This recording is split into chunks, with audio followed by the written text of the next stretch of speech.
पूर्व विधानसभा के भाजपा प्रत्याशी अंचल सोनकर सहित उनके कार्यकर्ता और उनके बेटे पर बम और गोलियों से प्राणघातक हमला किया गया। घटना के दौरान मौके पर हड़कंप की स्थिति निर्मित हो गई। तो वहीं घटना में भाजपा प्रत्याशी अंचल सोनकर को चोट आई है। तो वहीं भाजपा प्रत्याशी अंचल सोनकर ने कांग्रेस कार्यकर्ताओं पर हमला करने का आरोप लगाया है। तो वहीं उन्होंने कहा कि हमारे द्वारा लगातार पुलिस प्रशासन को चेताया जा रहा था कि कोई अप्रिय घटना घट सकती है, लेकिन पुलिस के द्वारा हमारी बातों पर ध्यान नहीं दिया गया। तो वहीं मौके पर पहुंचे भाजपा नगर अध्यक्ष ने इस पूरी घटना का जिम्मेदार पुलिस प्रशासन को ठहराया है। ये हम लोग चुनाव चल रहा था, चुनाव में भारतीय जनता पार्टी में प्रत्याशी, तो कम से कम 4-5 दिन से सब लफड़ा चल रहा था। मैंने इसकी शिकायत मैंने एसपी को ही किया कि 100 गाड़ी लेके जा रहा है, 150 गाड़ी लेके जा रहा है और कार्यकर्ता को दम दे रहा है, सबको दम दे रहा है और सबको मारने की धमकी दे रहा है कि कोई हमारे भाई के खिलाफ अगर लड़ेगा, कोई विरोध में काम करेगा तो गोली मार देंगे, उठा के ले जाएंगे। ऐसे कई कारकों को उसने बोला। तो मैंने एसपी साहब से बोला, हमने कहा देखिएगा ये चुनाव हम सब चाहते हैं कि शांतिपूर्ण से हो जाए। बस एसपी साहब यही बोलते रहे कि मैं देखता हूँ, वो देखता हूँ। आज भी मैं कम से कम 5-6 फोन लगाया रहा एसपी साहब को और हमने कहा देखिए कहीं ना कहीं कोई घटना ना घट जाए, थोड़ा देखिएगा आप। तो उन्होंने कहा ठीक है, मैं फोर्स भेजता हूँ और वो खुला कम से कम 150 को लेके लोगों को घूम रहे थे। वो एक नंबर का गुंडा, एक नंबर का बदमाश है वो। और मैं जानने हम लोग पर हमने हमला किया, बम कम से 8-10 बम फेंका उसने और चाहे तो वहाँ पुलिस दे सकती, सब वहाँ पहुँच गई थी। वहाँ एक कल्याण गुप्ता पर सब थे उसमें, अमित जय घंगोरिया वगैरह ऐसे, अमित भोजा कोई 4-5 लोग थे, 4 लोग थे वैसे। और वो लोग दनादन बम फेंकना चालू कर दिए और गोली ऐसी चली है कि जैसे कोई साले बच्चे पर डाका नहीं फोड़ते वैसे गोली चली। वो तो बचता नहीं, तो हमारा तो लाश वहीं गिर जाती हमारी लाश। झगड़े की शुरुआत कैसे हुई? अरे कुछ नहीं, कोई बात हो, वहाँ कोई झगड़ा हुआ हो तो कहने का। वो तो वहाँ पे 6-7 पुलिस वाले भी खड़े थे, बेलवा के थे या कहाँ के थे। तो वो वहाँ से अपने वो भगे, अपने एक दुकान खुली, दुकान में घुस गए जाके वो, और वहाँ एकदम धुआं गोलियाँ डालकर गोलियाँ चलने लगी। तो मैं जाके अपने गाड़ी में घुस गया वहाँ पे। आपको भी चोटें आई? ये लगी ना चोटें, हम ये देखो छर्रा को जोड़ उसको लगी, ये छर्रा लगा मेरे को, ये जगह है आपके जगह है। आपके बेटों पे भी हमला होने की खबर है? हाँ, हमारे बेटे को वो भानती एक बड़ी खिड़वाई के पास था, चुनाव देख रहा था, वहाँ पे भी 7-8 लोग हमारे खड़े थे वहाँ पे। और जब ये जय घंगोरिया वगैरह वहाँ से निकले और ये अमित भोजक वगैरह ये लोग वहाँ से फायरिंग करते हुए, वहाँ वो गोली चलाते हुए वहाँ से भगे। वो तो वहाँ बाल वहाँ और लोग 3-4 लोग बच गए वहाँ पे। ये इनका आतंक चल रहा है। पुलिस मुक्त करके बैठी है यहाँ पे। मैंने पहले भी बोला, एसपी को बोला रहा, भाई साहब देखिएगा इसको। मैं देखता हूँ ना, मैं फोर्स भेजता हूँ ना। अब फोर्स भेजना क्या उनसे सेट हो गए हैं क्या?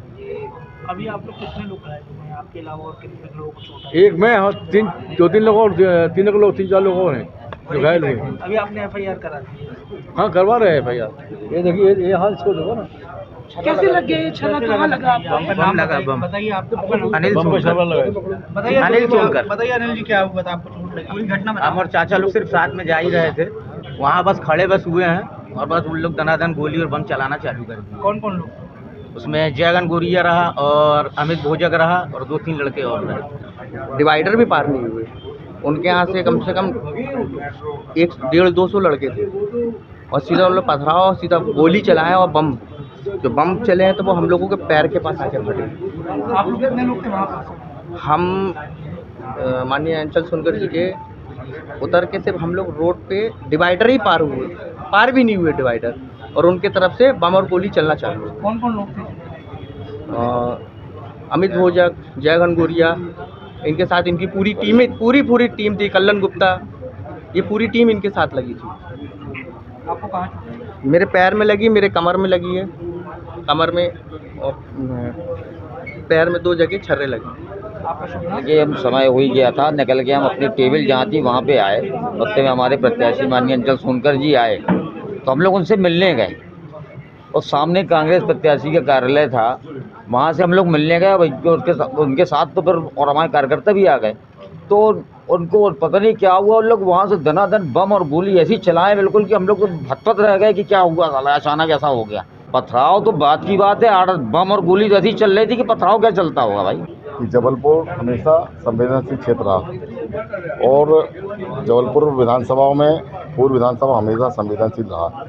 पिछले बार भी काफ़ी हाई अलर्ट था, पुलिस बड़ी संख्या में बल मौजूद था। पिछले बार एसपी ने बड़ा मोर्चा संभाला था। आज भी सुबह जब मुझे जानकारी मिली तो मैंने एसपी को बोला कि आप स्पेशल फोर्स लगाकर वहाँ पर उस पूरे क्षेत्र की कॉम्बिंग करें, मॉनिटरिंग करें। हो सकता है कि कोई बड़ी घटना घट सकती है। लगभग मेरी 11 बजे बात हुई, फिर 1 बजे बातचीत हुई, फिर 2 बजे बातचीत हुई। कलेक्टर को मैंने जानकारी दी। मुझे ऐसा लगता है और अंत में अभी अंचल सोनकर जी हमारे जो प्रत्याशी हैं, हमारे रामलीला मैदान स्कूल के पास में कांग्रेस के नेताओं ने, कांग्रेस के कार्यकर्ताओं ने उन पर जानलेवा हमला किया। गोलियां चली, बम चले, उन पर पैरों में जो छर्रे दिख रहे हैं वो लगे हुए हैं।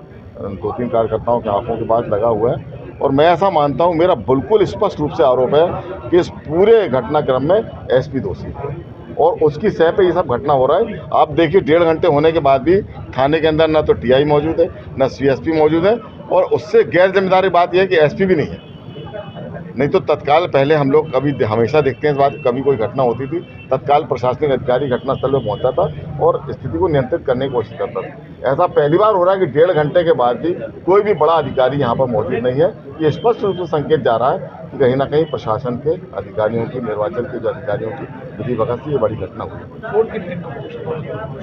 अंचल सोनकर जी को चोट आई है, उनके बेटे राम के ऊपर प्राणघातक हमला हुआ, 2 हमारे और कार्यकर्ता। इस घटना के अलावा भी और कोई घटना? इसके अलावा खेरमाई के पास भी जो मेरे पास अभी जानकारी आई कि वहाँ भी फायरिंग हुई है और उसकी घटना की भी पुष्टि कर रहे हैं।